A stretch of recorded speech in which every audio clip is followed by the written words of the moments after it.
Hello and welcome to Georgia Bulldogs Live here on the Georgia Voice of College Football. I'm your host, Matt Green. Over there, my co-host, Bo Underwood. Bo, how you feeling? How you feeling this Tuesday? Coming to the people on Tuesday instead of Monday this week. I'm feeling good. We had to push it back a day so I could watch the Lions beat on the Tampa Bay Buccaneers, and that's what they did. So, um, yeah, it was it's been a good day. Been solid. How have you been? Yeah, that was a success, for sure. Everyone wears black uniforms except for the Georgia Bulldogs. I'll never understand it, but that's another story for another day. It's crazy, man. I was looking just what was on TV last night, and then I saw like Game 7 of the ALCS, and I'm like, oh yeah, Game 7 to go to the World Series is being played tonight, and I like legitimately haven't even heard anything about it. It's almost like I don't know what it is.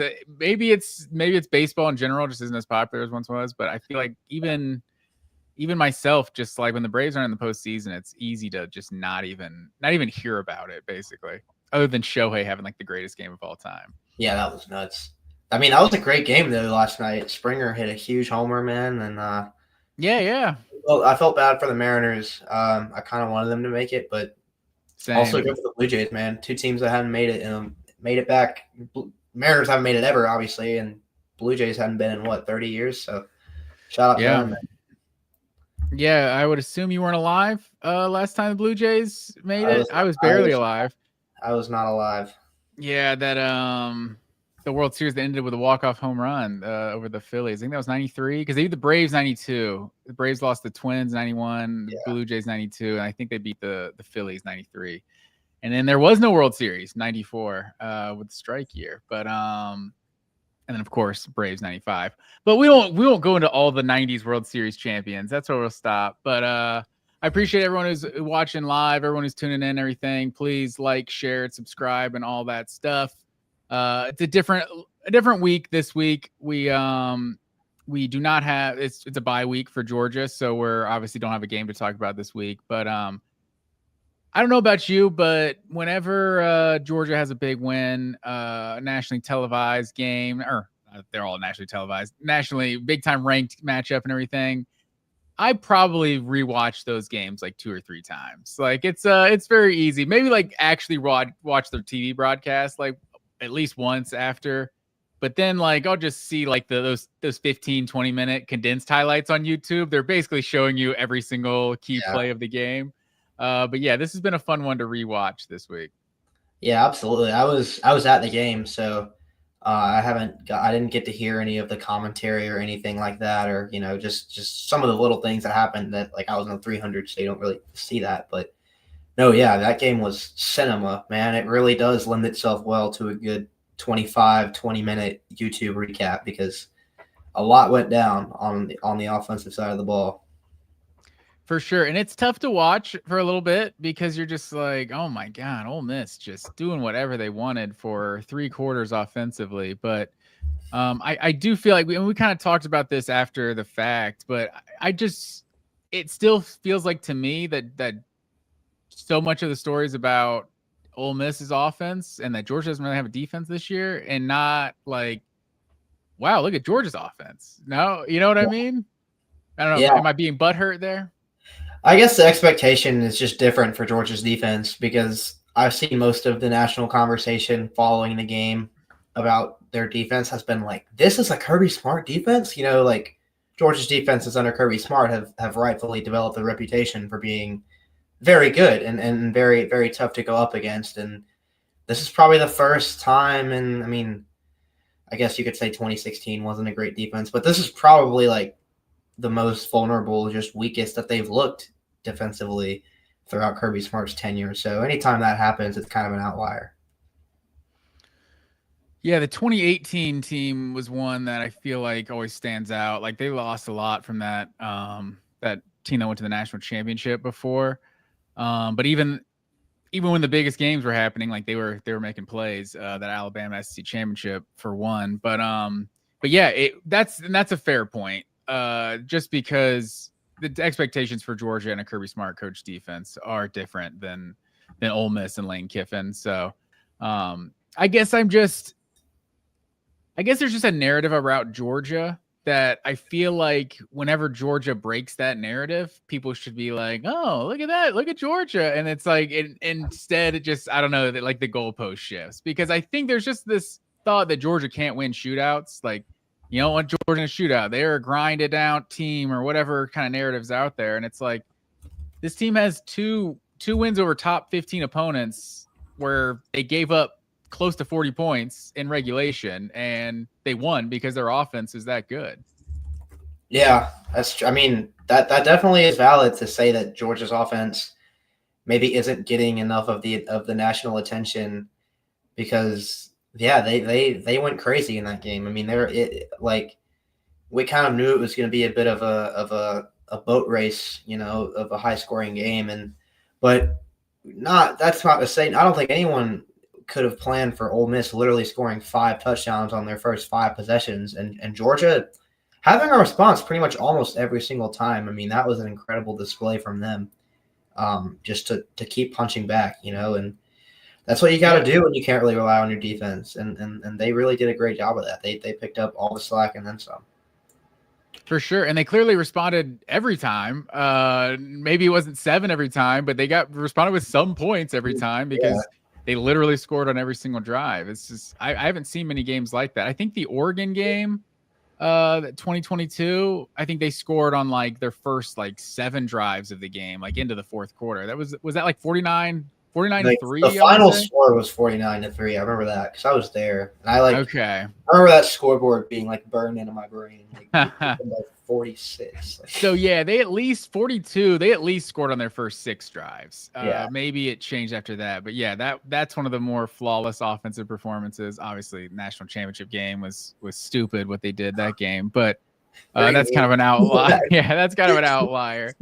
And I don't even know if I've seen that. Like, I just kind of assumed they had to have scored on like every drive for some stretch. Yeah, I haven't 65 looked, points. Dude, they scored 65 points. The game is 60 minutes long, so yeah, there couldn't have been that many empty possessions. Yeah. No, that's fair. And we talked about on the post game about Georgia's defense, and I said I would track this after the fact. And I actually ended up looking at it when I rewatched the game. So what did they end up going? 5 of 9 on third down in this game. But the crazy part about this is they went 5 for 5 on their first 5 drives of the game. Well, I should say first 4 drives of the game because the 5th drive was the one. Wait, what? Am I confusing it? Was the 5th drive Are you talking about Ole Miss or Georgia? The one play? Ole Miss. I'm talking about Ole Miss. The 4th drive. I know for a fact they literally scored. Okay, yeah, I've got it here. So their first 3 touchdown drives were all like normal length, and then their first drive of the second half was like the one where the kid cribbed it after. That was the 1 play or 2 play drive. Yeah, so that was the crazy part is that they obviously started 5 for 5 on third down, like they're killing you on third down, but we got all the way to the third quarter before their 6th third down of the game. Like not even on their first 5 drives. They only had 5 I should say they only had 5 third down conversions on their first 5 drives of the game. I'm pretty sure Alabama was 8 for 8 on third down, like on the first 2 drives of the game. Like, so it was just insane that drives weren't even getting to third down. So I was tracking on the first 5 drives of the game, the ones they scored 5 touchdowns. Ole Miss had 20 second downs, and 15 of the 20 were successful. Wow. And that doesn't mean that they converted every single one of them, but it was like maybe it's 2nd and 10, they pick up 8. Yeah, because I think the metric for a successful play is like 50% of the yardage on first down, 75% of the yardage on second down, and then 100% on third and fourth. So that means they were getting at least 75% of the yardage they needed on second down. That's exactly.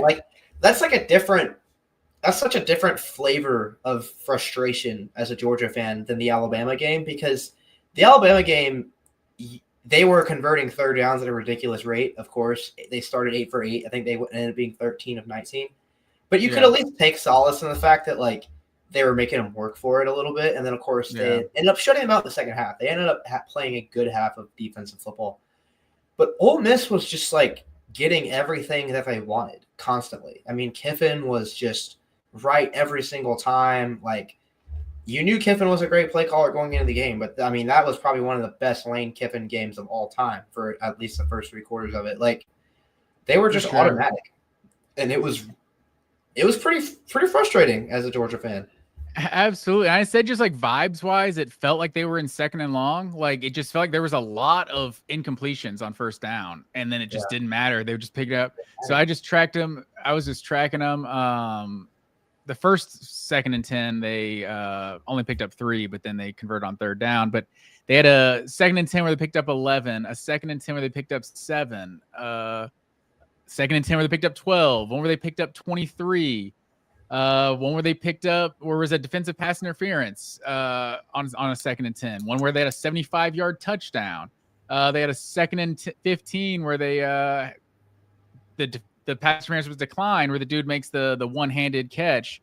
So it was ridiculous. So yeah, 15 for 20 essentially success on 2nd down, and they probably had converted like 10 or 11 of those just into 1st downs on 2nd down. So it's just kind of crazy, just the way they were able to do whatever they wanted for the first 5 drives and then do absolutely nothing on those final 3. Like, I don't know.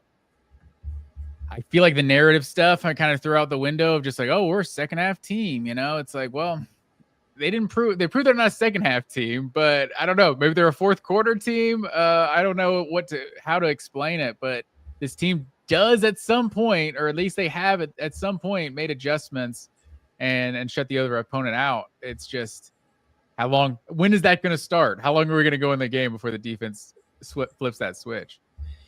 Yeah, it was nuts, man. The 4th quarter was wild. I mean, Chambliss completed 1 pass for 1 yard. I think he was probably his total stat line would have to be like what, 1 of 11 or 1 of 10 passing for 1 yard. I mean, 4 straight incompletions to end the game, 3 straight incompletions on their drive before that. Or no, that was when he did the 1 yard. Then the drive before that, it was just 3 straight. Like, all of a sudden, they just couldn't get anything. I mean, that had to be, from an Ole Miss perspective, that had to be the most confusing thing ever. Is like, what, we were dog walking them for the first 3 quarters, and now we can't even complete a pass. Like, they really did just flip that switch, man. Maybe I guess the crowd getting into it definitely played a factor. Georgia being up definitely played a factor in just the situation and everything. But yeah, more than anything, I think that's just Georgia just like continuing to fight, continuing to put the last drive behind them, and like eventually they just had the juice when Ole Miss didn't, and that made the difference at the end. Yeah, for sure. You score 35 at Georgia, you expect to win that game. Like, especially 35 through 2.5 quarters. They were just dominating. And then it really was, you could just feel the vibe. And I will say, maybe you can speak to this. I'll ask you, as someone who was at both games, I would say from a fan perspective, this seems like a better way to go than the Alabama game, because just getting up for every 3rd down and then getting let down was just so much rougher than them just going in and picking it up on 2nd and 10. Yeah, I guess I hadn't really thought about that. I guess it kind of was Alabama. Yeah, because I was definitely much louder myself during the Alabama game because I was watching it just like with my buddy, and then the Ole Miss game I was watching it with my great uncle, so I wasn't gonna be a buffoon in front of him. But yeah, I guess I just kind of let down a lot quicker in the Ole Miss game, because it was like, oh well, they got 15 yards on 2nd and 10 again. There's not even a 3rd and 8 there to think of that you might get a stop in. Yeah, because I was texting my brother when I was rewatching the game, and he was talking about like it didn't seem loud in the stadium until the 4th quarter. And it's like, well, I mean, fans aren't just going to yell for no reason. It's like if the team is the fans yell on defense, and I'm not speaking, maybe you can speak to, I'm sure it got loud at times, but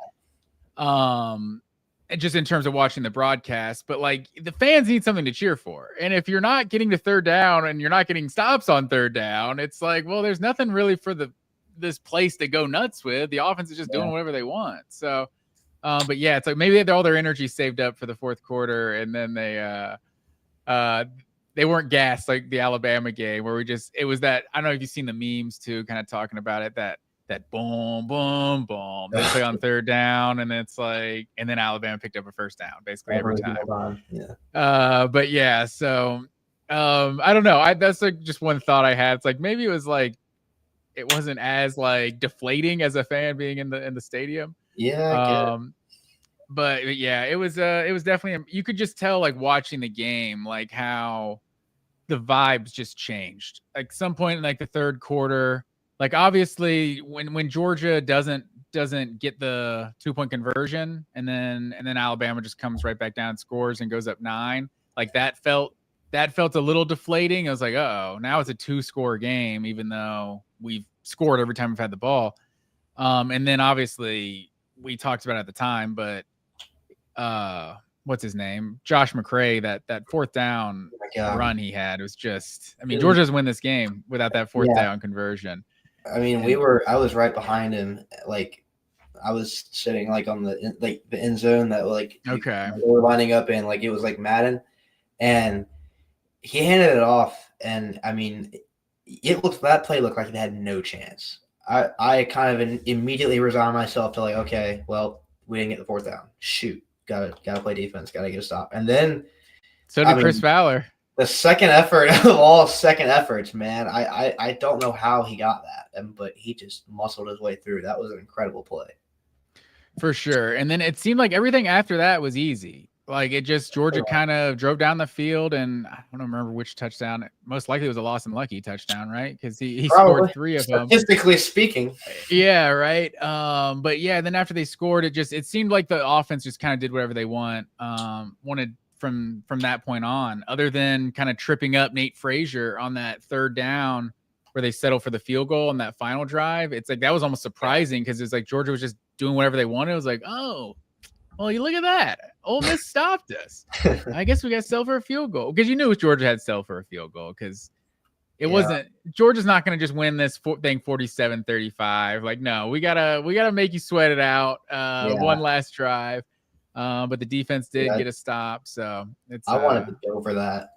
I still want to go for that. Like, it's the right call. I mean, they won the game. There's no point in me still having an opinion about it. Yeah, but I would have just like ended the game there. Like, I don't know. I think if it's to go up 7, I think it's a little different than to go up 8. It's like going up 8. It's like not only like a touchdown doesn't even beat you. Like even if they got aggressive, went for 2, they have to go for 2 just to tie you, and then you're tied. Yeah, that's fair. Yeah, it's like I think you gotta, especially after the Cash Jones play versus Alabama, where you kick that.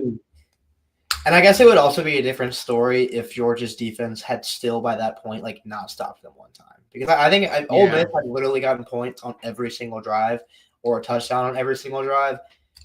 I think you do have to think about like, okay, we're just not going to give these guys the ball back. But, at that point in the game, Georgia had already had forced 2 punts in a row. So yeah, that probably was, that probably in that moment, that probably was the right call, because they won the game. But it was a great, I guess, vote of confidence from Kirby Smart and his defense to say like, hey, like y'all have gotten these last 2 stops, just go get another one. And that's what they did. So I don't know why. I don't know why I'm still like, oh my god. Hey, just being honest, that's fair. There's enough Monday morning quarterback stuff. You're just saying, hey, this is what I thought at the time.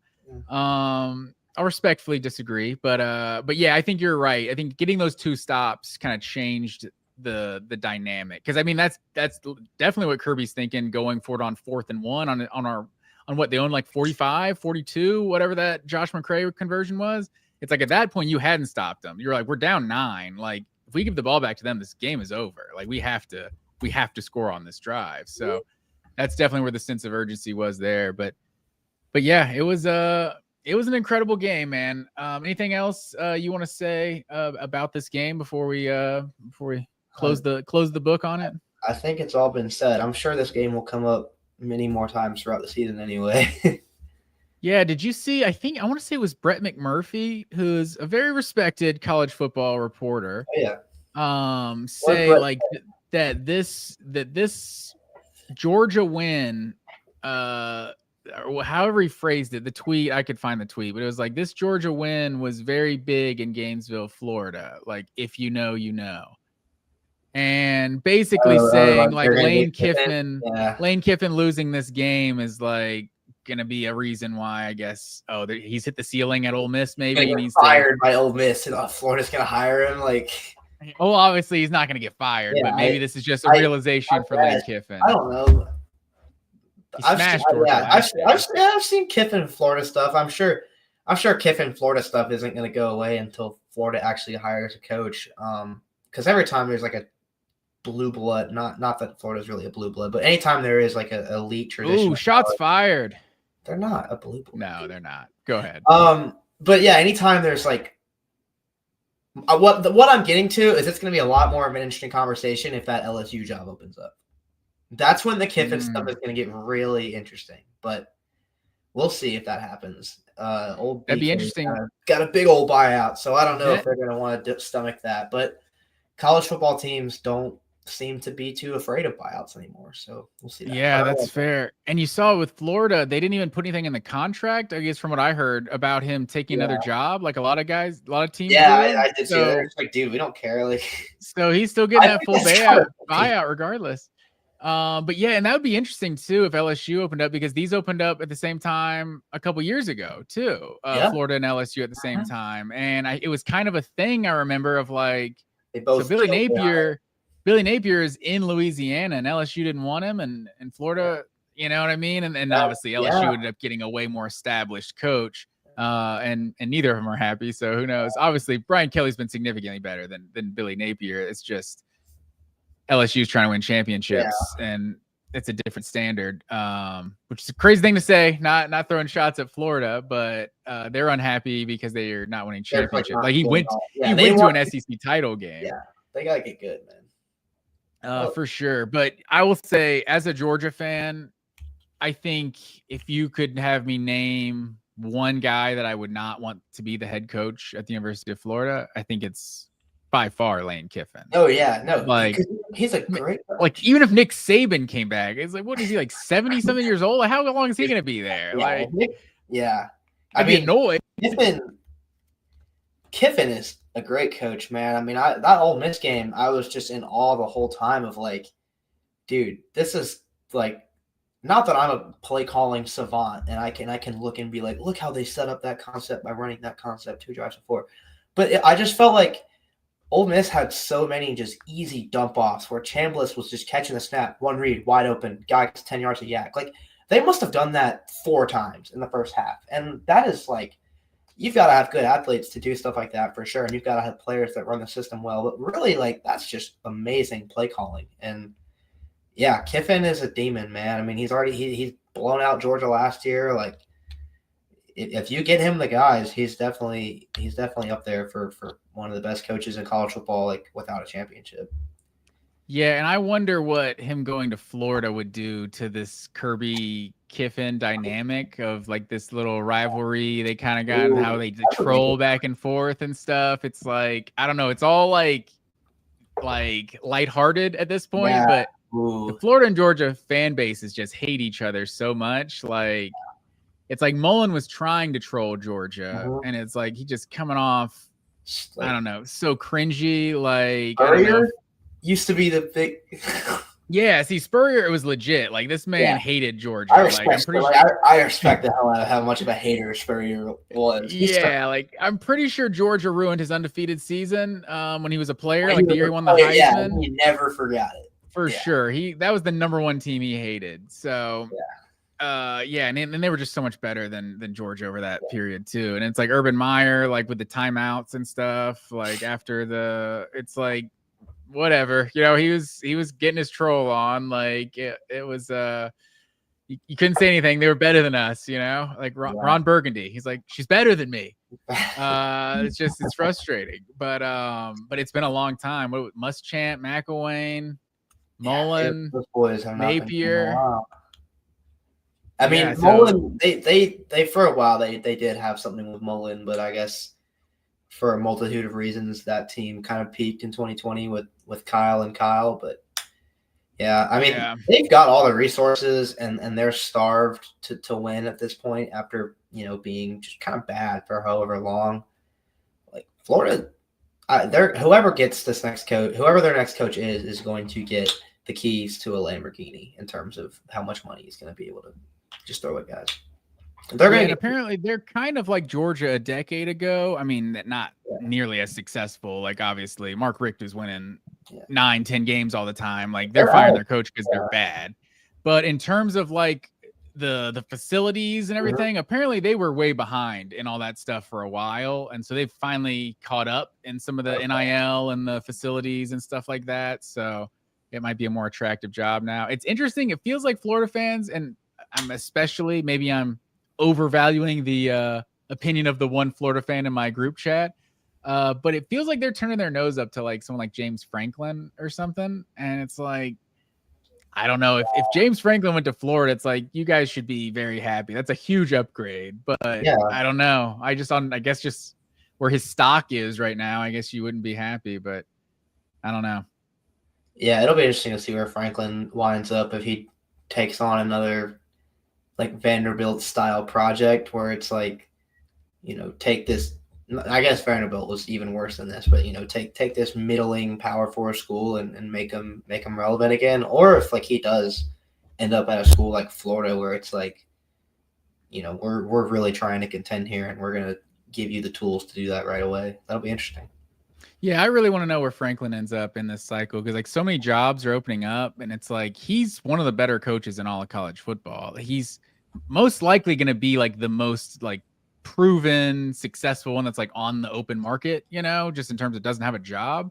But I don't know. There's certain programs that think they're better than him, so I'm worried. I'm wondering if he gets an Auburn, Florida State, Florida, if one of those two open up, or if it's like an Arkansas type of thing of like he's got to prove it again and get back to before he gets back to like another elite job. Like I don't know. Yeah, he might have to take a little bridge job in there, like Kiffin going to FAU. Yeah, maybe something like that. I will say that we'll get into the Florida game obviously next week and everything, but does the interim thing worry you more? Like if Napier is the head coach, the interim cheese. Yeah, the interim cheese is 100% real, my friend. I am very concerned.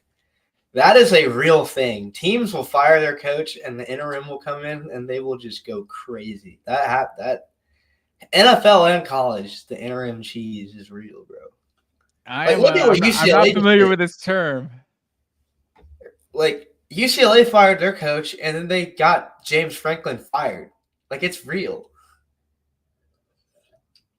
Who did you say? UCLA. Didn't they fire they fired their coach, and then they got on like a 3-game winning streak or something. Like they were like literally like the worst team in the nation. They really were. They had like 5 people in their stadium like every game, and then they in state. Like it was crazy. Yeah, they were like 0-5 or something. Yes, they had literally not won a game. Man, like, that's wild. Interim, that would have never happened if it weren't for the interim cheese. And then Billy Gonzalez is the interim guy. So he's been the wide receiver coach last couple years, Florida Atlantic's wide receiver coach. I guess he was on Mullen's staff at Florida, and it looks like Mullen's staff at Mississippi State the whole time as well. Is he wide receiver coach at Florida in the Urban Meyer years? Oh, he's also under Urban Meyer at Utah and Bowling Green. So he was Urban Meyer guy basically. So he's an Urban Meyer and Dan Mullen guy. Yeah, played at Colorado State wide receiver. Yeah, that's true. So welcome back, Steve Spurrier. Well, yeah, we'll see. And then also, I don't know this, but it says he was co-offensive coordinator at Illinois in 2012. Could that have been Ron Zook in 2012? Was he for another Florida coach? I don't know. I'm not 100% sure. I wish I knew Ron Zook like that. Ron Zook might be ahead of your time. Let me see here. Ron Zook was at Illinois. Oh shoot, that was his pro football reference. Ron Zook. He was at Illinois. No, that would have been another year after. He was at Illinois from 2005 to 2011. Okay. So never mind on that. He almost played for 3 former Florida head coaches. But yeah, Ron Zook was the head coach. I don't know if you remember a guy named Juice Williams at Illinois. Juice Williams and Rashard Mendenhall. I know Rashard Mendenhall. Dog. Yeah, and Aurelius Ben was like a 5-star wide receiver. Zook was known for being a recruiter, but was whatever coach. But there was one year, it was like 2006, 2007, where they upset Ohio State, like in Columbus. I remember Juice Williams. Juice Williams was just so sick. But anywho, teams just be beating Ohio State.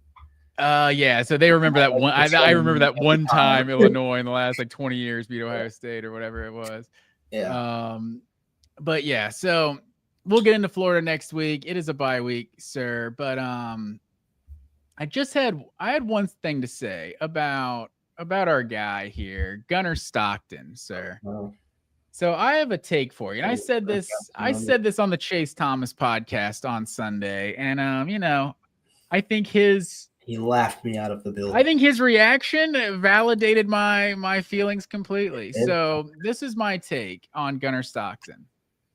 If you take everything Gunnar Stockton has done this season, the stats, the clutch moments, the 6-1 record, Georgia currently ranked number 5, and then you put a burnt orange jersey, number 16, said Manning on the back, this dude would legit be the favorite to win the Heisman Trophy right now. Yeah, he probably would. Yeah. You agree with that take? I think so. I think I don't, and I know this is gonna turn into us like bashing Arch Manning, and I don't mean it. I don't mean it for it too. But like Arch Manning, yeah, definitely did have a huge media machine hyping him up this year, and like that was shown when he wasn't as good as people thought he was going to be. They start making stuff like, oh, like Arch Manning, is he the first? Like, what's that athletic article? Is he college football's first flop? Like stuff like that. First ever flop, yeah, something like that. Some, the expectations for him were insane. So yeah, if he had gone out there and had a season like where he has like 2 clutch moments, two shootouts that come from behind and win at Tennessee, got a stat line like that, 17 total touchdowns, 1 pick, like probably would be, because people were talking about, the media was talking about like, oh, should this team tank for him before the football season even started? As if when he had started like 2 games, like it was, all he had to do was have like a great season and then, still be like top 10 right now, and he'd be the runaway Heisman. I just think in general. He's been pretty good. So. I don't mean like he's not been bad this year. The media and it's act like he's been bad. He's not. It's not to say that Arch Manning is like insanely overrated or anything, but I think the point is just the amount of hype someone like Arch Manning. Maybe the same applies if you put Lagway on his jersey, right, and then ranked number 5 and all that. Yeah, but like there was so much hype around those guys, and not only just the stats that you're talking about that's on screen right there, but like it's the moments and stuff. Like that Tennessee game, like that's one of the moments of the season right now. Yeah. Like that's happened in college football this year. The shootout with Ole Miss is one of the games of the season. Like it's just the way he's playing also, because this is what I was saying too. It's like with the amount of hype certain guys get, like a Diego Pavia or a Haynes King.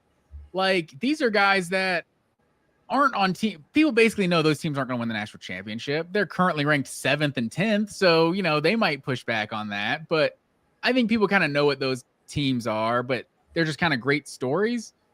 And Gunnar's every bit like the story that those guys are. Like maybe not the story that Diego Pavia is, coming from nowhere and everything. No one's got that story. That's like some Stetson Bennett style stuff.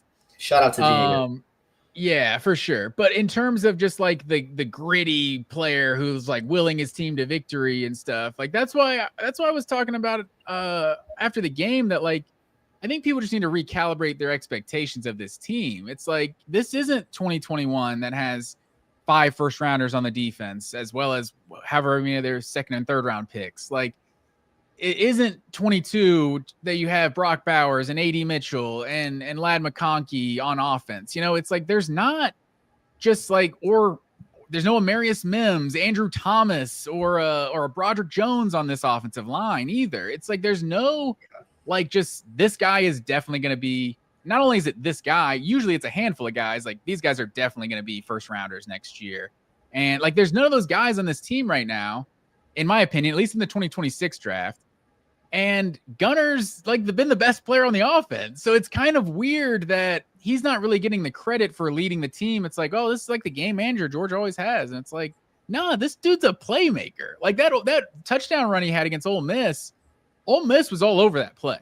There was a guy for the running back and a guy for Gunner, and he just freaked him. He just made a move that was Stetson Bennett-esque, just making the dude miss like that and running for a 20-yard touchdown. Like, I just don't think Gunner's getting like the legitimate like national Heisman love that he should be. Yeah, maybe that'll start to change after the Ole Miss game because, like, yeah, he now has. I think you're right about he was kind of written off as a game manager before the season. You know, like maybe someone who like can run a little bit better than the average guy can, and the pickup truck guy from Raven County who has cows and stuff, and it was like, oh, like this is a good story, but like we don't think that this guy is gonna ever really put the team on his back like that. And I guess he had at that point started a playoff game and played well, but didn't exactly like wow people or in the media at least. So that was probably the narrative about him going into the season. And then he doesn't really get off to the craziest start against cupcake teams. He doesn't really put up any crazy plays or have any wild highlights. We were talking about he's like might be too scared to push the ball down the field after the first season. And then the Tennessee game happens, and he carries I'm not gonna say he carried the team, but he like willed the team in victory. He won them that game. And it's like, okay, dang, like Gunner Stockton, what a good game. But now he's done it again against Ole Miss, and it's like, okay, this might just be who this guy is, For sure. And I really don't mean to just pile on to Taylon Taylor. It's just one play. But if that play against Alabama is a 50-yard touchdown, like it should have been, like that's another play that Gunner Stockton made. And I'm sure his stats look a whole lot better with a 50-yard touchdown on it as well. And then Georgia kicks a field goal instead of going for it with Cash Jones and wins 31-24 over Alabama. I think that then the hype is probably off the charts. So if they're undefeated, Georgia's probably not number one because Ohio State's still been so good. Maybe number one because their resume would be better. But yeah, I think and I'll say it. I was as skeptical of Gunner as anybody coming into the year. Like I was not like super high on him. This isn't meant as an insult. I feel like this is like a common talking point in the NFL. But in my opinion, like the prototype game manager is Jalen Hurts. Like if you can be a game manager, and it's like whatever people are going to argue he's not a game manager. He played in the Super Bowl, whatever. In my opinion, Jalen Hurts is a game manager, and I don't mean that as a negative, but a game manager who can run, who's that athletic, like you can win some games with that guy like that. It's like that's kind of who I compared Bo Nix to coming out of college. I was like, I feel like Bo Nix could be Jalen Hurts, and maybe he could be better. But like, I mean, you give Drake Fromm Jalen Hurts' athleticism, Bo Nix athleticism. This dude's an NFL quarterback, just the first game manager that came out of my to my head, but no disrespect to Jake Fromm, but yeah, it's like so the quintessential example to use, I think. Yeah, and so that was like my highest expectations of Gunner Stockton was like he can be that dual threat game manager, and if Georgia has a really good run game, he can just kind of make enough plays, and our defense is really good again. Like, okay, like this team could win something this year. And the running game has been good and partially due to Gunner being a part of the run game. But this team has not really been like the team I thought it was going to be coming into the year. And he's actually the one that's having to make the plays to win games. Like Stetson was making plays in 2021, but you could argue how many of those he even needed to make for Georgia to win, to go 12-0 or 11, right? 12-0. Yeah. And then lost SEC. Yeah. I mean, Stetson really, he started making huge plays like in the Natty, but before that it was the Tennessee game. The Tennessee game was like the 10th game of the season. You're like, hey, hold on now, Stetson, this guy can do a little something. It's like he kind of You kind of it wasn't until I think Nolan Smith was like the first person. Nolan Smith and Todd Monken, I give the most credit to in 2021. We're getting off on a tangent here, but like Nolan Smith after the Florida game just kind of came out completely like unprovoked and was just like, Stetson's our quarterback. Like just made a point, like this is our guy, you know? And then it was Todd Monken like the week of the Michigan game. It's just like, this guy makes national championship winning plays. And like we're not going to JT Daniels. Like he's our quarterback, you know?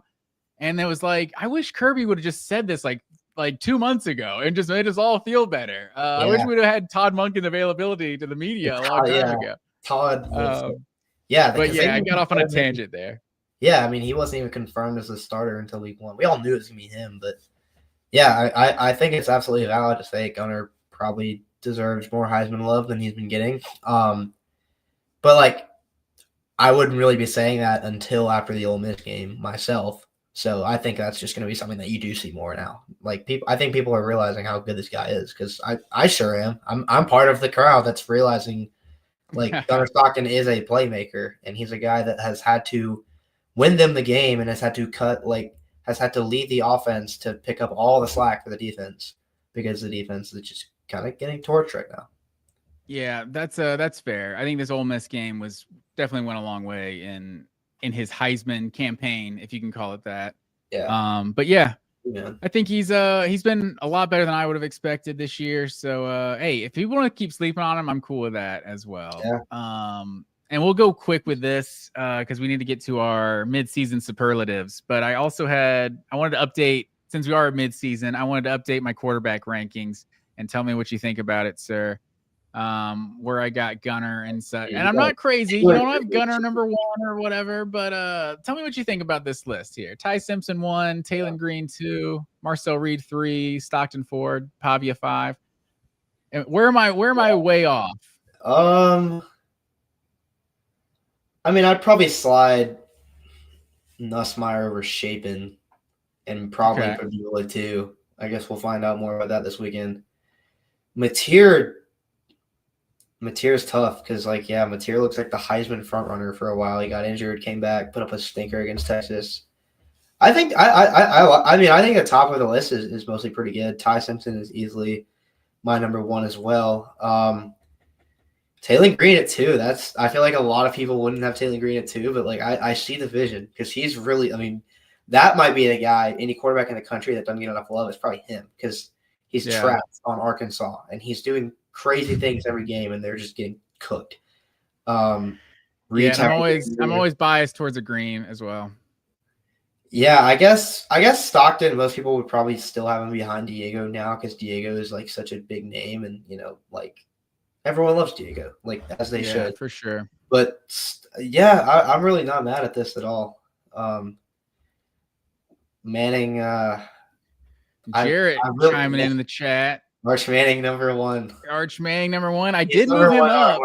Hook him. I did move him up from my like week 2 or 3 rankings. Whenever we last did this, I think I had him at like 13 at that point. I got on to you. I was like, hey, he's too low. You gotta move him up.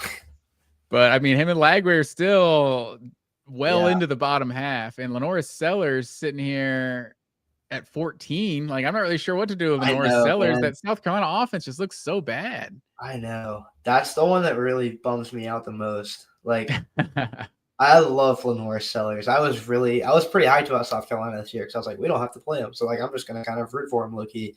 And they've just been pretty disappointing. Fired their O-line coach a couple weeks ago. Like, the vibes are just bad, man. It was not what I thought it was going to be for them. Yeah, and Jared is right. Arch Manning's uncles have the most Super Bowl wins. So if we're ranking him that way, he is by far number 1 in the SEC. But no disagreements on 6, 7, 8 right there. Chambliss, Aguilar, Mateer. I mean, dude, Aguilar is the SEC's leading passer, and he's really good. I might slide Aguilar in the top 5 because he really played really well against Georgia, man. Are you putting him ahead of Pavia? Yeah, Gunnar. I'm putting him ahead. Yeah, that's where I put him. You'd have Aguilar ahead of Gunnar right now. No, I'd have him at 5 behind Gunnar. Oh, okay. I'd have him over Pavia and Chambliss though. I'll be honest, making this list the week really faltered in the clutch, dude, in the fourth quarter against Georgia. No, that's fair. But in terms of what they were doing offensively, a lot of it was just like on schedule. But basically everything they did in the run game was him just kind of making a play. Yeah, like he was. That's true. What's his name? Aguilar had Georgia beat. They were lining up for Aguilar. That is true. If Tennessee makes that kick, you probably have Aguilar in the top 3. That is fair. The 40-yard field goal wins the game. They drove right down the field, set up a game winning. He did his job there.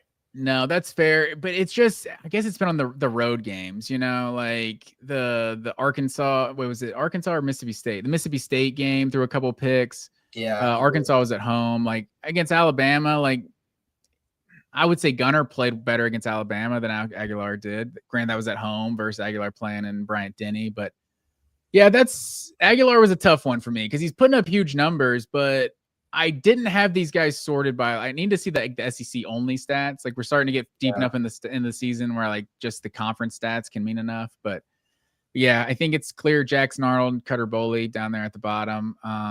But that's tough. Yeah, I feel good about Gunner. Like I don't think I'm being like a huge homer having him at number 4. No, I don't think so either. I think Gunner's got as much of a resume and a just rap sheet this season as anybody does. He's got 2 huge wins, and he played well enough to beat Alabama, but they didn't win. Like he hasn't really had knock on wood, but he's come through big in just about every game since the SEC schedule started. For sure, and probably a guy who just like Gunner is not getting enough love. I think is probably Marcel Reed as well. I guess I don't know. I'm not keeping track of like the Heisman odds like every week, but I feel like Marcel Reed's kind of.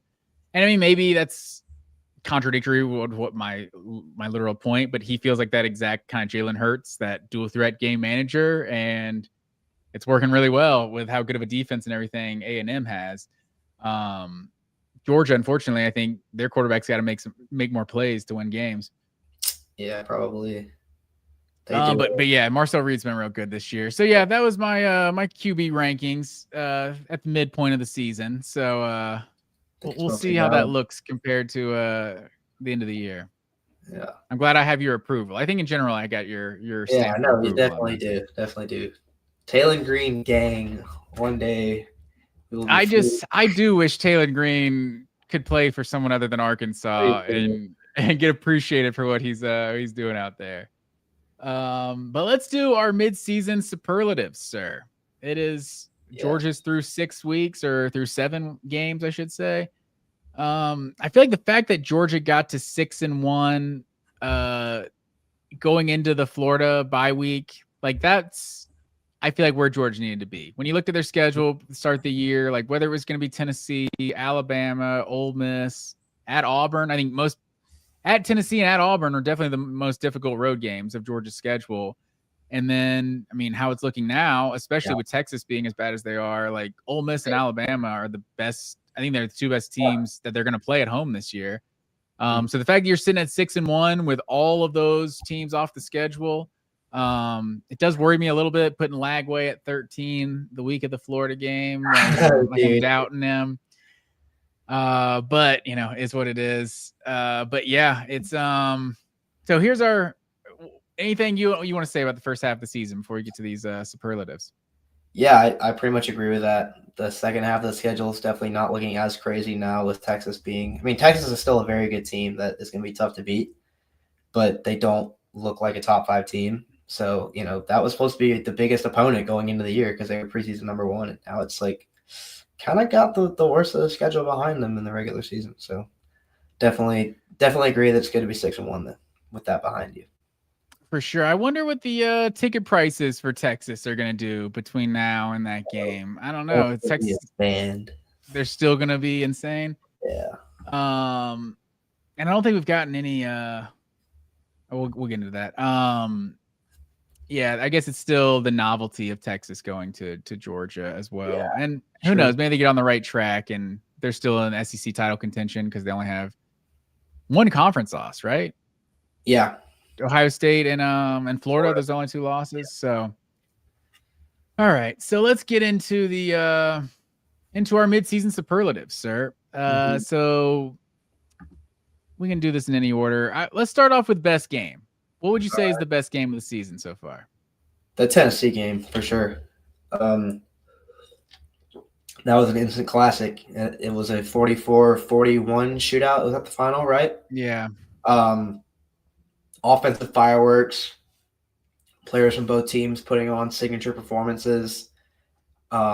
Crazy environment in Neyland, but the road team got the win.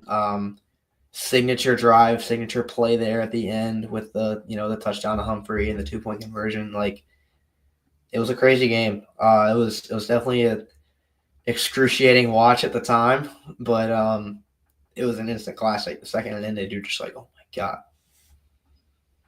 Yeah, it really comes down to Tennessee or Ole Miss. Obviously, Alabama was a great game, but Georgia didn't win, so I'm not going to put it as the best game. And I don't think anyone enjoyed the Auburn game, so I think I would probably lean Ole Miss because of the shootout aspect of it. But no, you're probably right. Just going into Knoxville and beating Tennessee, the Tennessee game just means more than Ole Miss. It does. Especially because it's not an annual thing anymore. Yeah, so they got two on that for like 4 years until Georgia comes back. No, I think it's it comes back to Neyland. Yeah, because I think they should play in 2027, I believe. Yeah, I think so. So that probably makes this next one easy. Best moment of the season. Yeah, I gotta say, what you coined the hump nail boot, I guess. I mean, that was just a crazy play. Yeah, we need to make T-shirts. Really need to take it to the next level. But yeah, the hump nail boot. Huge Gunnar Stockton to Lennon Humphrey on 4th down. Honestly, do you have a second? Do you have a number 2 of like moment of this season? Honestly, I think one that's kind of underappreciated that I'd like to shout out is from last week, the 36-yard throw down the sideline, the Dylan Bell at the end that set up the field goal.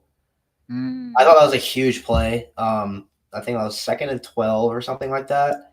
So great call from Bobo. Gunnar puts a great throw. And, Dylan Bell, like a player that has struggled with drops in the past and who was pressed into a bigger role in that game because Colby Young went down and is out for the year now, which we can talk later about how big of a blow that's going to be. That's huge. But anyway, Dylan Bell pressed into action last year to play X and struggled at it.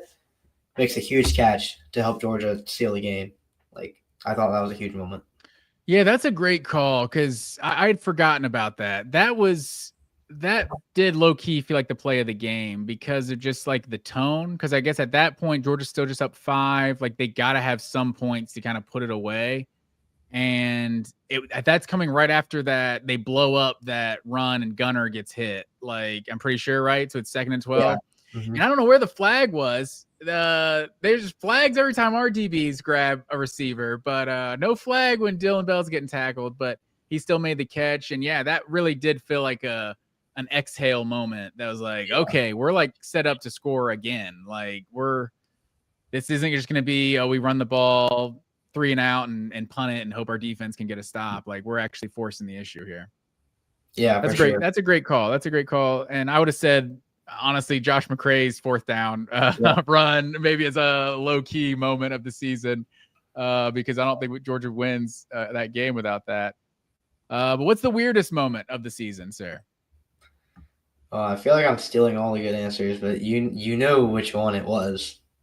There's only 2 options, I think, and I think they happen in the same game. The fumble. I think that the fumble against Auburn is like probably top 5 weirdest plays I've ever seen involving Georgia. That might be a good list. So I have to come back to make a video of the weirdest moments. Yeah, we should. Like the discourse that it spawned was obviously one thing. That whole week after the game, did Auburn get robbed? Or did they not get robbed? Just even in that moment, it was just so weird. Like, they're up 10-0. Georgia's just getting suffocated the whole game. It was just this bizarrely terrible showing from them.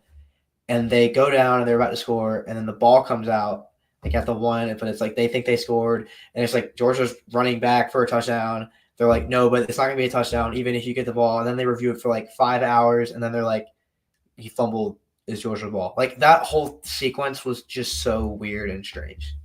But I'm glad it worked out in Georgia's favor. Yeah, absolutely, man. I think that's got to be the one. I made the comment, and maybe someone can correct me if I'm wrong. I can't ever remember refs reviewing a play that was either going to be one outcome was going to be 7 points for one team, and one outcome was going to be 7 points for the other team. And then on top of that, like that was crazy enough that the refs have to make a decision, like someone's getting a touchdown here. And then the weirdest part is the refs are like, no, nobody gets a touchdown. We're just going to put it on the one, even though clearly no one blew the whistle. Like he's running back immediately. Like, yeah, I don't know. That was a wild one. But yeah, and then the Kirby whole timeout situation. I guess the weirdness, it was still weird because you called timeout. Like it doesn't really matter the reason. Like you can talk about why you called timeout, but you still called timeout. But it's like, I guess the weirdness rubs off when it's really not an inconsequential play in the game, even though people wanted to talk about it. Like Georgia got no points out of it. You know, nothing happened. They also missed a field goal. So it's like, it didn't even really change the field position. Like Auburn essentially got the ball right there. So it didn't really change anything, but yeah. Still Auburn really weird though. Like the timeout. Yeah. Still very like what? Like it was weird. Yeah, it definitely, especially because the whole world just ran with it that Kirby's like, no, I'm not calling timeout. I was clapping. And I've seen like a bunch of Auburn jokes since then, which is funny. Like I'm able to laugh at it. Like, are you guys able to laugh at it? Like you guys, I would think be still sad about it, but just like clap. If you're happy and you know it, clap your hands and like timeout. Has a coach literally ever like clearly called timeout and then been like, no, I didn't. And then the refs are like, no, he didn't. That has to be a first ever. I think. But in fairness, I don't think that's what Kirby was saying. He wasn't saying I didn't call timeout. I was clapping. But the end result was like, oh, he said that they were clapping, so we're not going to charge him a timeout now. It's like there's no scenario where you still don't get charged a timeout. That's so dumb. Or or unless you like are going to call a penalty on Auburn or something for clapping. So it was weird. It was very weird for sure. So that Auburn game was just weird all the way around. And that goal line stand too is like Georgia hadn't done anything good in the first 28 minutes of that game too. Like that was the first play they even made just the entire game. And it was enough because Auburn, and honestly, who was Auburn playing this last week? Missouri? It felt like the same thing happened in like the fourth quarter. Like he was getting real pissed about a pass interference they didn't call, Hugh Freeze, and then it was like it did feel like after that moment, like Auburn players are like trained now, like the refs are just screwing us again, and they gave up. I swear, I know it's like not that simple, but it felt like that's what happened. Like Hugh Freeze, the team feeds off of the head coach's energy.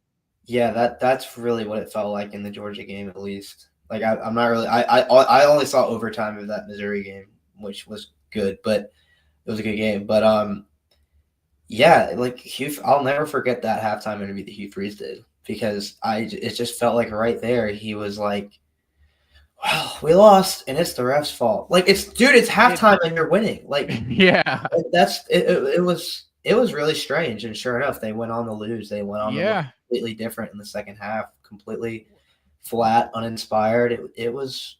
I think it all stems from the way that, he was acting it around when that happened. The part that got me was one of these days we'll catch a break, and then like laughed with the reporter. It's like, it's halftime, bro. Like one of these days, like you're still playing a game. Like, it felt like in that moment, in my opinion, he like proved he was not the guy for the Auburn job. Honestly, I don't know how much longer he lasts. Yeah, probably not much longer. Best play call of the season. This was your idea, so I was wondering if you had something in mind here. Well, I already brought it up with the Dylan Bell play. Okay. But I thought that was a huge play call. I already kind of talked about it for a long time. So I could also say the Humphreys fourth down against Auburn. I mean, that was a great job. I think they like faked a screen with Branch, and Humphreys ran a wheel route or something like that. That's a different play. That was going to be my answer. Okay, never mind. Well, then you can. I'll let you take it because I already talked about like all the ones I was gonna say. Yeah, not that specific play, but that is like that specific instance. But that's like my favorite play in the playbook. honestly, because it happened for a big one against Tennessee that you're talking about to Humphrey, but it was also Lucky's first touchdown in this game. Yeah. And you could see Kirk Herbstreit broke it down really well in this Ole Miss game. Like Zachariah Branch is going to the flat, and you can see the safety come down. Like, we got it. We all need to watch. Zachariah Branch is about to catch a screen, and then Lucky just leaks out and he's wide open. Like that's my favorite play in Georgia's playbook. Honestly, it's set up by just how dangerous Zachariah Branch is with the ball in his hands. Yeah, and Georgia Bobo sets it up really well because they run so many screen concepts. But it's like people get mad at the screens, but then they realize like you can do so much stuff off of that when you fake it and everything. Like, yeah, it opens up a lot. They've got the players to do it now with Branch for sure.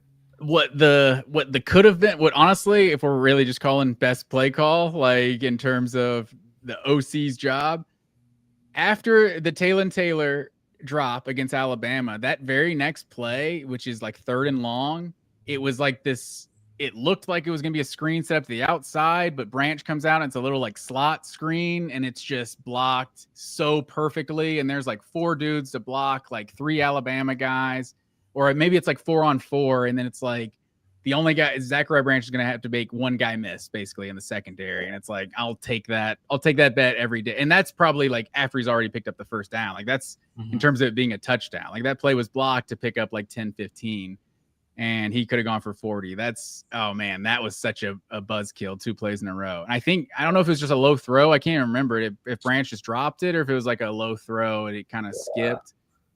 But yeah, that's, I guess, one of the, I totally forgot about that play. Damn. Yeah, that's a could have been. And I think Rusty Mansell has talked about this, like, and I just was an example of it to a T, of just Tennessee fans every year talk about the Georgia game, and it's like, oh, if this one play happened, if that one play happened, is like that's how we talk about Alabama. Basically, that's how football is, man. You realize how many games are just decided by 1 or 2 plays. For sure. Well, and then these last ones will break down offense and defense. I think for most of them, we can do both. So, best player on offense this year? Guy we've already talked about for a lot today, but Gunnar Stockton. Yeah, I think you and I were both pretty like pro Gunnar before the year. Like we weren't saying that he was going to suck or anything, but we both also thought he wasn't going to have to do much. You know, it was going to be kind of a run the ball and play defense and let Gunnar make the throws when they're needed type of situation. But it's been completely different. I mean, their defense has had them down in games consistently this year, and Stockton has been the one who's had to really shoulder the load and keep them in games by leading them down in scoring and adding to the rushing game. And then, like, when you add on the fact that his teammates just love him, and, you know, he's got quotes like that story about him that he didn't practice Monday and Tuesday, the week of the Ole Miss game, and they weren't going to let him run the ball. And he was like, no, I want to run it. I want my team to see me run it. And then he runs for 60 yards and a touchdown. Like, that's the best offensive player on the team.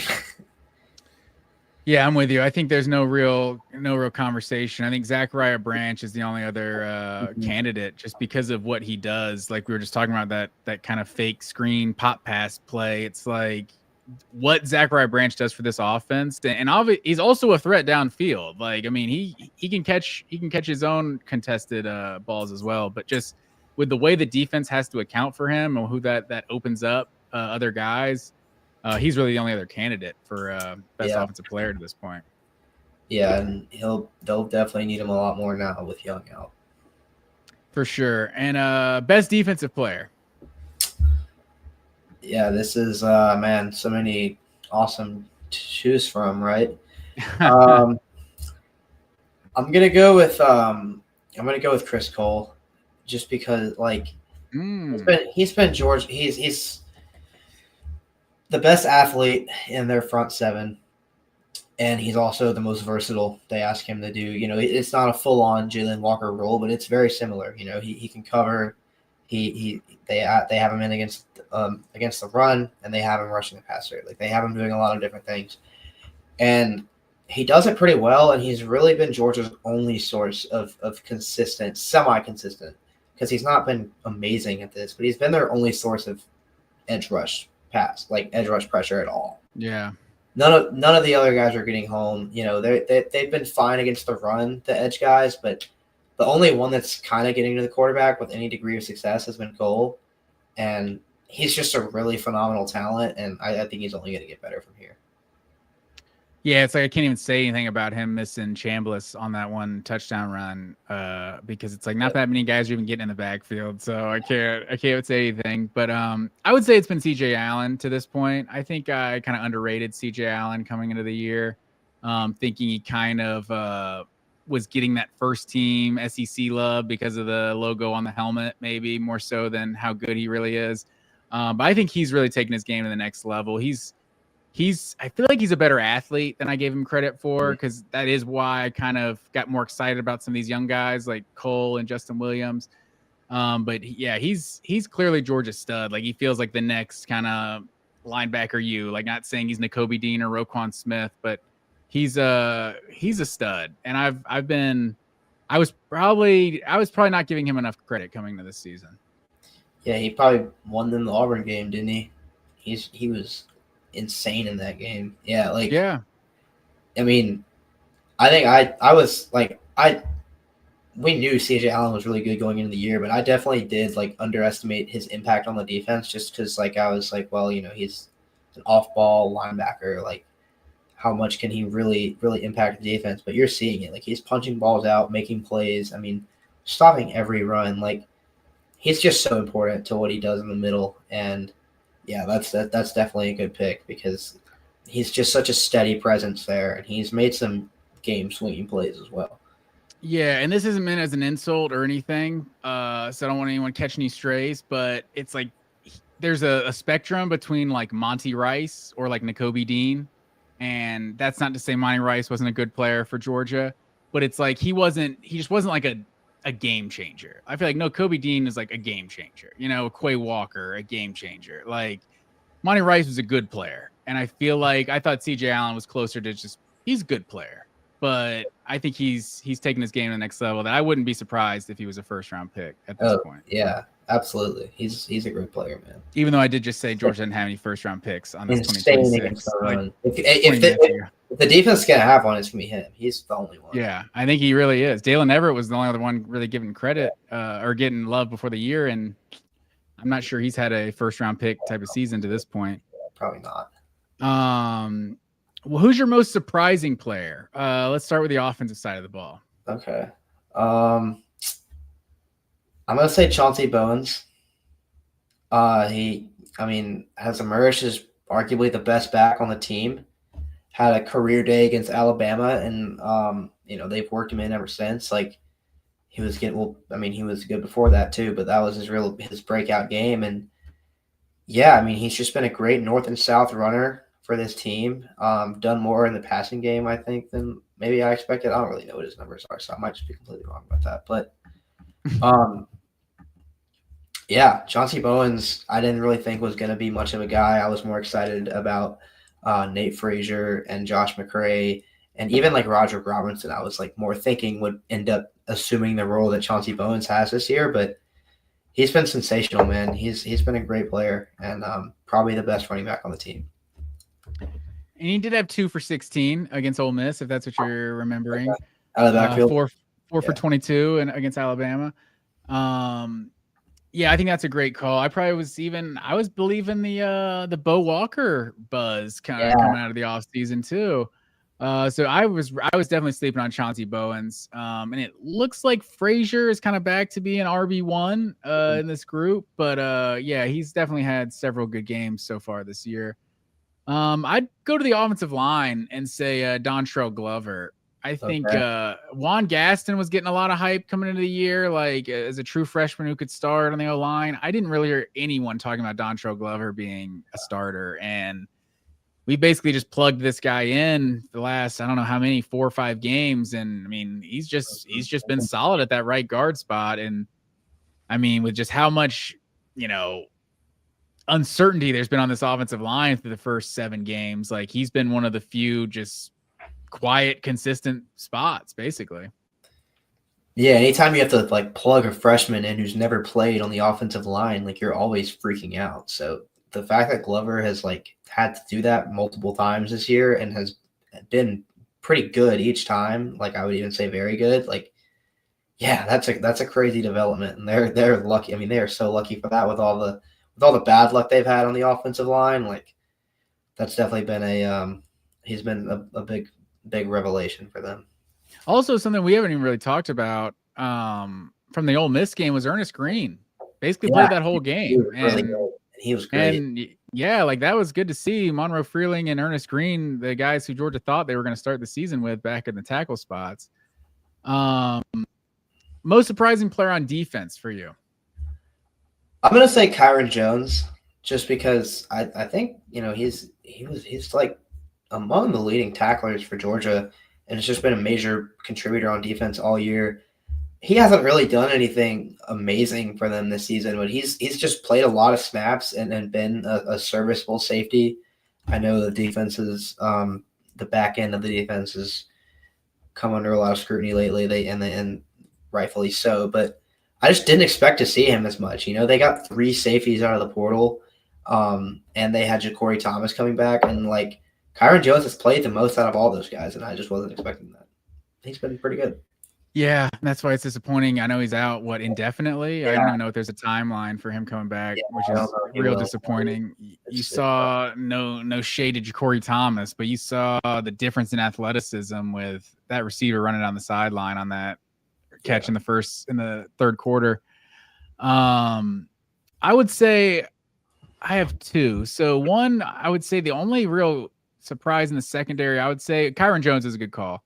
DeMello Jones, because I feel like we were talking about this cornerback 2 job like it was a 2-man competition with Daniel Harris and Ellis Robinson. So to see DeMello Jones now, like probably not getting as many reps as Ellis Robinson the last couple games, but close.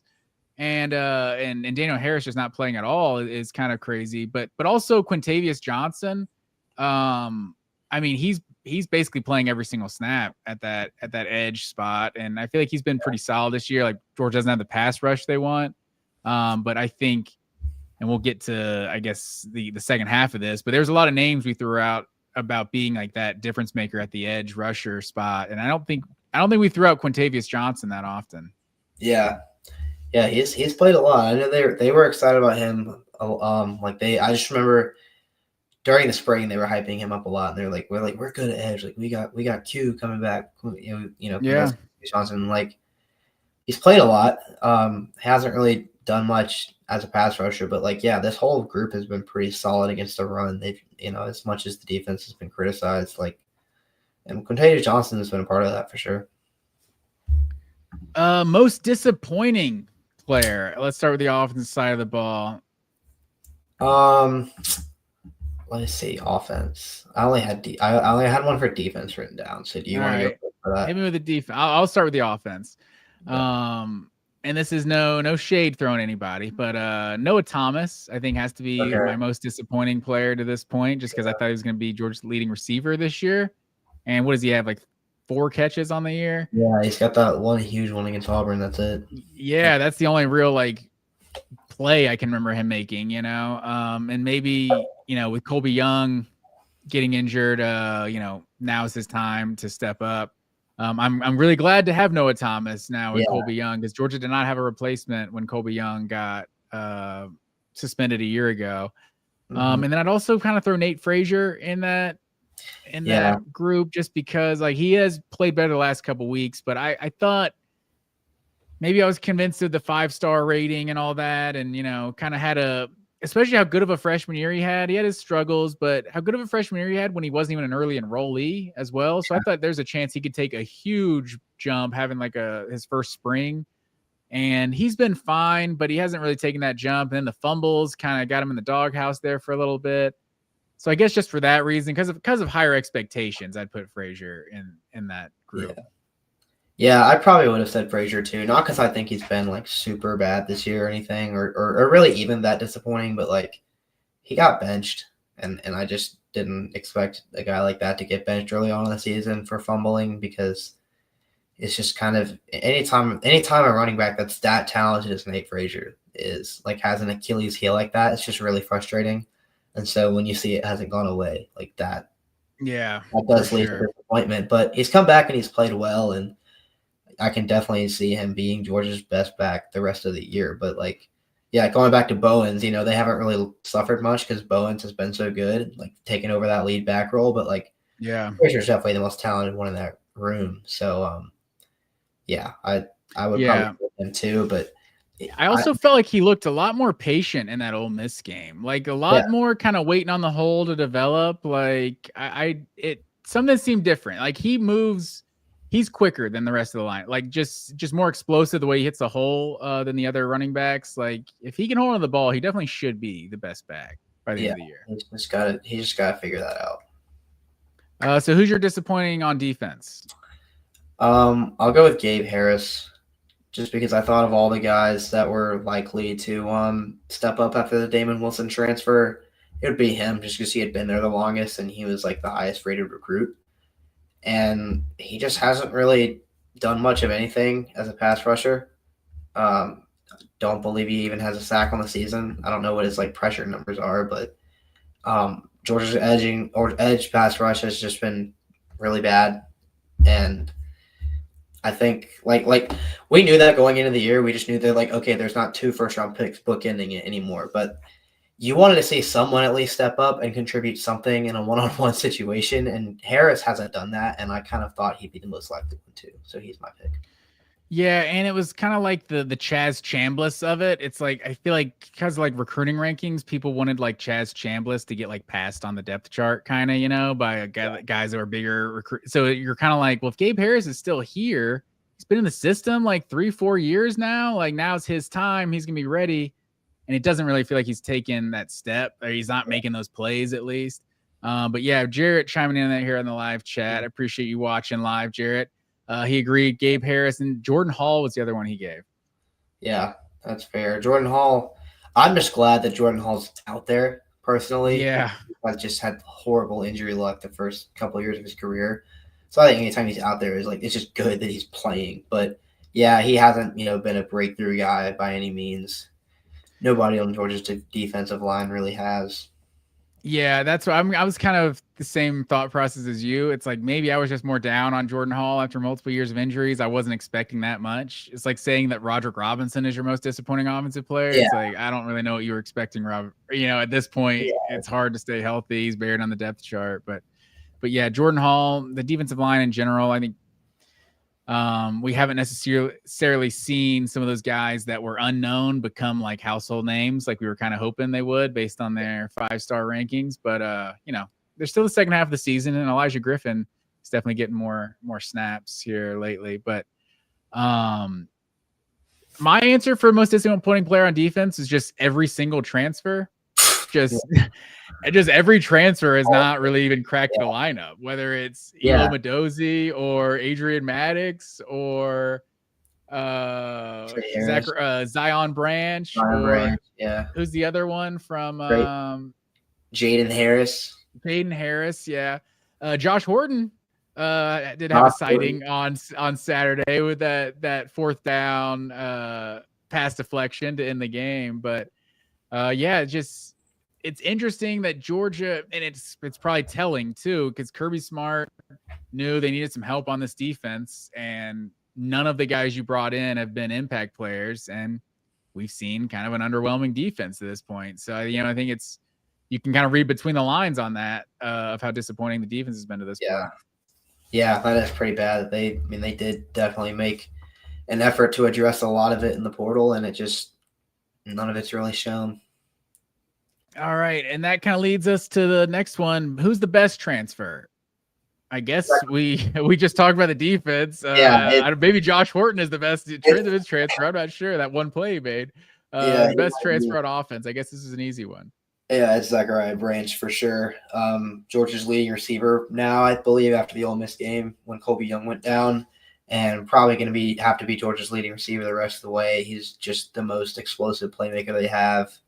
He's a beast. I keep waiting on him to break off a return touchdown. I mean, he's just anytime he touches the ball, you feel like he can really make a big play happen. And anytime there's a guy like that just transfers, shows up at your door, like that's a huge addition. So, yeah. I think he's going to take a punt to the house at some point this year. But yeah, the only other even option is Josh McCray, because Georgia did not have a power back like this a year ago. And we've talked ad nauseum about that 4th and 1 conversion on Saturday, but also that short yardage run he had against Alabama that he had like carried 2 guys into the end zone. Like, Georgia didn't have that kind of just physical 240 pounds that you could hand it to a year ago. So he's really the only other option. But Zachariah Branch is he's changed this offense completely. Yeah, for sure. And who's been your best freshman to this point? Let's see, because I had a couple of guys for this, but Glover's a great call, but I think I'm going to go with Juan Gaston, just because he has, like, anytime a true freshman offensive lineman gets like hype in the preseason, you kind of watch him with extra attention as much as you can watch an offensive lineman. But like, he came in, played good, and then got hurt in week 1. Comes back, and I know he had the missed blocking against Alabama on the 4th and 1, but other than that, like, he's just looked really solid the whole year and has held up well. And for a kid that I think they said he came in like however many pounds overweight, and he had to lose a bunch of weight in order to play, and then it's like, well, if he loses that much weight, like, how much different is he gonna be able to play? And all of that has just been kind of put to bed by, like, yeah, this true freshman that they're starting is just a really good player. Yeah, without a doubt. I think that's a good call. I think I'll say this. I think Dontrell Glover would probably be my answer to this one. But and this is a bonus. I didn't throw this on our rundown, but the 2 guys who I think could be the 2 best freshmen for the second half of the season. Oh yeah. Is Elijah Griffin and Elias Williams. I think it's interesting how many snaps you're seeing Elias Williams get recently. Like, they're using this guy as a mismatch, and they're getting him on the field. I'm really excited to see what he can do. Obviously, Taylor is still battling an injury. He was obviously getting some snaps early. And we haven't seen your boy from Milton. CJ Wiley, we've hardly seen. But yeah, Elijah Griffin is getting more and more snaps, and I think there are snaps to be had on that defensive line. If he starts to make those plays, like, Georgia needs a playmaker on that D line. So I wouldn't be surprised if Elijah Griffin is the best freshman on the second half of the season.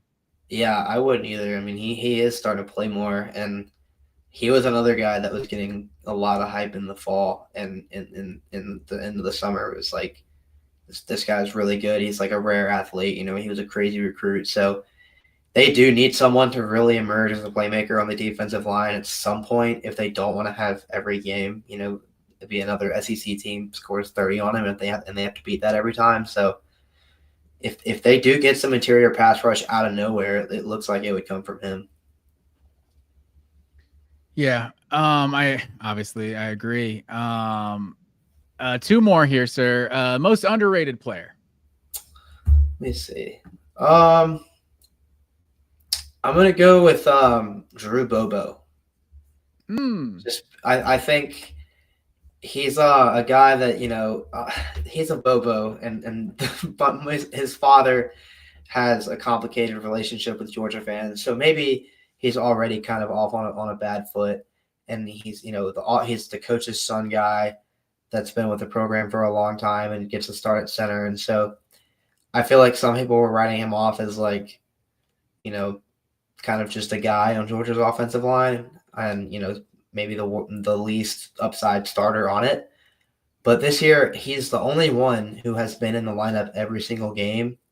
And there's so many moving parts around him every game. He has to adjust to a new lineup every single game. And he's got to be the one, up front who makes the calls and everything. And he has just come out there and been really solid every single week. And he is just a really good center. Like, if there was any questions about like him only being on the team or only starting because of his dad, like, I think those should be put to bed. Like, Drew Bobo is just a dog and very important. Yeah, that's a good call. I'll say my unconventional answer to this, it sounds crazy because, like you just said, he's now the leading receiver. I think Zachariah Branch is still underrated for like what he does to this team, like just with how defensives have to account for him and the way he opens up the screen game and how that opens up other guys vertically. You just have to respect the screen game so much more. But from a more conventional sense, I think I have to go London Humphrey, because this receiving core is like 5-6 deep, or I guess it was before Colby Young got hurt. And London Humphrey seems to only make big plays. Like, he seems to only catch like third down conversions and fourth down conversions, and obviously the one that's like the play of the season. And even though he made the play of the season so far, I feel like we still kind of forget about London Humphrey. Yeah, he's really good. Humphreys, yeah. Especially because he, came in last year and didn't really do much, and then he struggled with some drops, and he did kind of get written off. But yeah, he has literally only made huge plays this year, like you said, and he's been really valuable, and he's gonna have to be even more valuable. They're all gonna have to step up without Colby Young. Yeah, you could probably say the same for Dylan Bell too. Just the way he has to make play. He's a low key playmaker for this team. The way they can hand it to him. He was just I liked his role so much better when he can be that third or fourth option. Yeah, and maybe Noah Thomas steps up and he still can be. Yeah, we'll see. It'd be an interesting thing if Noah Thomas was like, I've just been crazy. Like, if he's just turned out to have been crazy good the whole time, it's like, then why wasn't he playing earlier? Yeah. And Jarrett chimed in here. Maybe KJ Bolden, I guess, as far as being underrated. He's not making game-changing plays, but he's playing great ball. That is probably something we haven't really talked about at all, because I think this secondary's been so bad. Haven't really even noticed him. Yeah, I feel like, anytime a game, a back-breaking play does not happen deep to Georgia's secondary, it's usually because KJ Bolden. And he's also just, like, for a guy who's that young, like, he's just very smart. I feel like he always is in the right place against the run. Just been a very solid player, and it's been a rough season for them on the back end, but KJ Bolden is going to be playing on Sundays one day, and he's definitely the most talented player they have back there. I'm with you. And the last question here, sir, before we get out of here, let's look forward to the second half of the season. Who is the most difficult game remaining on Georgia's schedule? Probably when the greatest quarterback of all time and his Texas Longhorn. No, I'm just kidding. I know. I do think it is the Texas game, though. I think Texas is obviously, everyone's getting their jokes in now. I mean, myself included. Go back to the week that we did the show when they lost to Florida. I was probably saying some crazy things, but I think come that game is November 15th. I think by then they have a chance to be looked upon a lot more favorably and respected a lot more, and that's always a huge game. They're going to come into that game really ready to compete, because after Georgia slammed the door on them twice last year, so they're still a really talented team. Obviously, their roster is loaded with talent. They've got Sarkisian, who's proved to be a good coach. I think that's definitely the biggest game, and it's definitely going to be probably going to be the one that draws the most attention. Is that the one you're the most worried about Georgia losing, Texas? In the regular season, yeah, I think so. Yeah, I think so. Georgia's got 2 ranked teams remaining on the schedule, Texas being one of them. The other one is the 7th ranked Georgia Tech Yellow Jackets. 7th ranked Jackets. Part of me feels like, and obviously it's on the road, although it's in Mercedes-Benz Stadium. Man, that's a great Friday. I don't know if you've seen that Black Friday schedule yet, but Ole Miss, Mississippi State at noon, Georgia Tech at 3:30, and then A&M versus Texas in the night game. It's going to be a little extra Saturday during the weekend. But I kind of feel, and obviously we just went to 8 overtimes with Georgia Tech a year ago in Athens. I kind of feel like that works against Georgia Tech, like having such an epic game against Georgia. Granted, the way Georgia's been getting gashed offensively, like Buster Faulkner and Tech were doing that a year ago, jumping out 17-0 at halftime. So that's looked a lot like the 2025 games to this point. So Tech is definitely an opponent worth worrying about with Haynes King, but you said we've mentioned Texas, we've mentioned Georgia Tech. Weirdly, maybe it's just the 1990s baby in me, but the Florida game, we talked about the interim head coach. That oddly is like the game I'm most worried about at this point, remaining on the schedule. We didn't even mention going to Starkville with the Cowbells. Yeah, Florida's definitely gonna be tough. I kind of tried to avoid mentioning it on purpose because, who knows? I mean, I know they've got 2 weeks to prepare, and Georgia's coming off a really emotional win, and they're playing for an interim for the first time. They probably could have. I mean, they feel like they could have beaten Georgia last year if Lagway got hurt, or didn't get hurt. So like, that's gonna be a crazy game. Also, another thing that worries me is there's like this common narrative about Billy Napier that Florida is like an elite football program from Sunday to Friday, but it's Billy Napier on Saturdays that like messes everything up. So like, if that's true, well, Napier's not around to mess it up anymore with like some of those game management decisions. Like, that kind of worries me a little bit. Friday. Yeah, who knows? Maybe. But that's all I got for our midseason superlative, sir. This was good stuff. We'll have to come back to some of these like weirdest moments and stuff we were talking about. But anything else from you, good sir? Oh, I think that's all I got. All right. Well, I appreciate everyone who's joining, who's watching live. Please like, share, subscribe to the channel, and all that good stuff. We will not be coming at you with a post-game show this Saturday because of Georgia doesn't have a game on Saturday. So we'll come back to you next Monday like we usually do. And then, and then we'll take it from there. So I appreciate everyone who's watching live and everyone who's checking us out. As always, go Dogs. Go Dogs. College football is even more exciting when you've got some action on the line, and the games are even better when you're cashing in. And the Voice of College Football is the place to be to get the greatest value. Start with my picks. 75% against the money line, 58% against the spread, and I've got a 40-plus year track record. 11-0 in the college football playoff for me last year against the money line, 8-3 against the spread. And I'm just the warm-up act. Steve Merrill of Wager Talk is our ace in the hole, show stopper. 7 years with the Voice of College Football, over 30 years in the industry. Steve gives us analysis on all the big games, but you can't miss Steve's weekly under-the-radar pick. 28-12 against the spread the last 3 years. You also get picks from some of our top analysts here at the Voice of College Football, including Corey Bratta, Matt Zemek, and Steve Dace. Check out those numbers. Become a YouTube or Patreon member for just $99 per month. Go to the main channel on YouTube, click join, and then select the betting tier. Do the same thing on Patreon. Make 2025 a winner now.